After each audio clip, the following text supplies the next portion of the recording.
The invitation arrived on a quiet afternoon, folded neatly inside a pale blue envelope that felt heavier than paper should. The name on it belonged to someone from a life I had tried unsuccessfully to leave behind. The moment I realized whose birthday it was, my chest tightened because some doors once opened never truly close. Walking into that house meant walking back into grief, guilt, and a love I never allowed myself to name. And yet something inside me whispered that this night would change everything. Before the story continues, if you believe in kindness, second chances, and the quiet miracles that happen when broken hearts dare to show up again, please take a moment to like this video, share it with someone who needs hope. Comment your thoughts, and subscribe to the channel. Your support helps stories like this reach people who may need them most. My name is Daniel Carter and I am a younger brother who survived when his older brother did not. Matthew was everything I was not. Steady, warm, the kind of man who remembered birthdays and showed up early. When he died in a car accident 5 years ago, the world did not just lose him, it lost its balance. His wife Emily became a widow at 32. And I became a ghost who could not step into family gatherings without feeling like an intruder. For years, I stayed away, convincing myself that distance was respect. In truth, it was fear. Fear of grief, fear of comparison, and fear of a feeling I had buried so deep I barely admitted it to myself. Emily's birthday invitation was simple, almost gentle. No pressure. No expectations, just a gathering of friends and family, a chance to celebrate life. I read it again and again, my hands trembling because her name still carried Matthew's shadow. I remembered her laughter from long ago. The way she used to listen as if the whole world paused when someone spoke. Back then, I had admired her from a safe distance. The way one admires a sunset without thinking of ownership, or so I told myself. On the day of the party, the sky was overcast, the kind of gray that made the world feel honest. I drove to the old neighborhood where Matthew and Emily had built their life, passing familiar streets that stirred memories I had tried to forget. The house looked the same from the outside. White siding, a small porch with a wooden swing, but stepping inside felt like crossing a line I had drawn years ago. The scent of vanilla and coffee wrapped around me, warm and inviting, clashing with the tension in my chest. Friends greeted me kindly, some surprised to see me, others offering quiet smiles that said they understood more than words ever could. I noticed how Emily had changed, not in appearance so much as presence. There was a strength in her now, something forged by loss and endurance. She moved through the room with grace, thanking guests, laughing softly, carrying her grief like a well-worn coat she had learned to live with. Watching her from across the room, I felt that old ache return, sharper than before. The hardest part was the memories. Every corner of the house whispered Matthew's name. The bookshelf he built, the framed photos of trips they took together, the kitchen table where we once argued about baseball.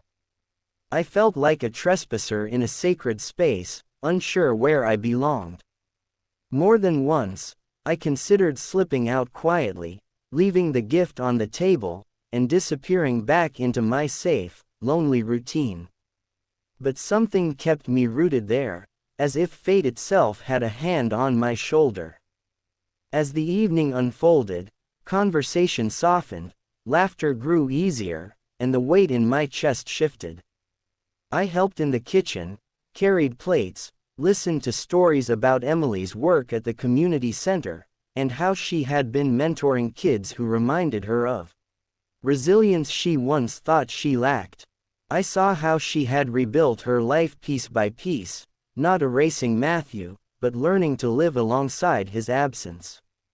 And in that space, something unexpected stirred. Hope mixed with guilt, warmth tangled with fear. When the cake was cut and candles blown out, there was a quiet moment, a pause where everyone seemed to breathe at the same time. Emily's eyes met mine across the room, and for a second, the noise faded. It felt like standing at the edge of a confession neither of us had planned. Later, when the guests began to leave, and the house grew quieter, we found ourselves sitting in the living room, surrounded by the echoes of a life once shared and a future uncertain. It was then that the truth surfaced, not as a dramatic outburst, but as a fragile honesty that had waited years for the right moment. Emily admitted that her feelings toward me had existed long before tragedy reshaped our lives. She spoke of how confusing it had been, how she buried those emotions out of loyalty and love for Matthew, and how grief had only complicated everything further. Hearing this felt like the ground shifting beneath my feet. I was overwhelmed by conflicting emotions, shock, sorrow, relief, and a sense of being seen in a way I never expected. I struggled deeply with what it meant. Loving the woman my brother loved felt like a betrayal written into my bones. I questioned my own intentions, wondering if this connection was born of shared grief rather than genuine affection. For nights afterward, I barely slept, replaying memories, searching my heart for answers. I spoke to my pastor, spent long hours in prayer, and walked alone through parks where the weight of my thoughts felt almost physical. The challenge was not just choosing love, but choosing it without dishonoring the past. What slowly changed everything was understanding that love does not erase what came before. It builds upon it. Emily and I did not rush into anything. We talked carefully and honestly, acknowledging Matthew's place in our lives and the pain that would always exist. We allowed ourselves to be human, imperfect, cautious, and hopeful. All at once in that space, something new began to grow. Something rooted not in replacement, but in respect. As months passed, I saw how healing could look like courage rather than forgetting. Emily continued to honor Matthew's memory, and I learned to stop measuring myself against him. I realized that my brother would not want either of us to live trapped in sorrow. The guilt that once crushed me softened into gratitude for the love Matthew and Emily shared, and for the chance to build something meaningful without pretending the past never happened. Now standing on the other side of that night, I understand why the invitation felt so heavy. It was not just a birthday party.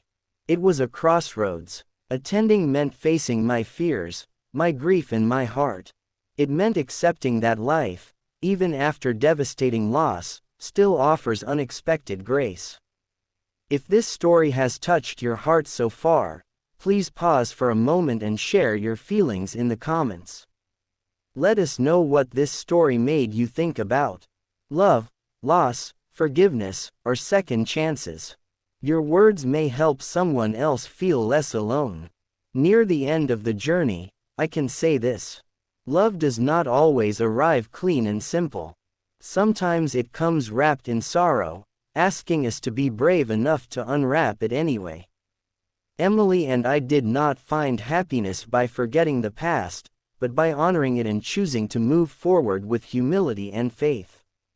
If this story moved you, inspired you, or made you feel something deep inside, please like the video, comment from your heart, and subscribe to the channel. Your engagement keeps these stories alive and reminds us all that healing is possible even when the path is complicated.